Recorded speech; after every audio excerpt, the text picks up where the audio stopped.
আজিৰ ভিডিঅ'টোত বিশেষ একো নাই যদিও দেউতাৰ শিক্ষকতা জীৱনৰ শেষৰটি দিনৰ স্মৃতি হিচাপে সাঁচি ৰাখিলোঁ।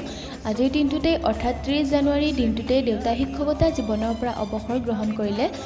স্কুলৰ এক্সাম, গুণোৎসৱ আৰু সৰস্বতী পূজাৰ বাবে ৰাজহুৱাভাৱে বিদায় হোৱা নাই যদিও আজি তেখেতৰ অফিচিয়েলভাৱে বিদায় হৈ গ'ল। ছাৰ বাইদেউসকলে স্কুলৰ পৰা তেখেতক থ'বলৈ আহিলে। আমিও অকণমান মৰম আৰু সন্মান জনাই তেওঁলোকক বহিবলৈ দিলোঁ। তাৰ পাছত চাহ আৰু প্ৰসাদ দিলোঁ।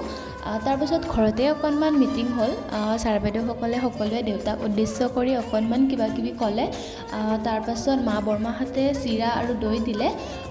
আজি দেউতাৰ মনটো খুবেই বেয়া, হ'বই, কিয় নহ'ব, কাৰণ 60 বছৰলৈ দেউতাই ল'ৰা ছোৱালীবিলাকৰ মাজতেই থাকিলে। এতিয়াৰ পৰা হয়তো সেই দিনটো নেপাব। সঁচাকৈ ভাল লগা সময়বিলাক ধৰি ৰাখিব খুজিও ধৰি ৰাখিব নোৱাৰি, নহয় জানো?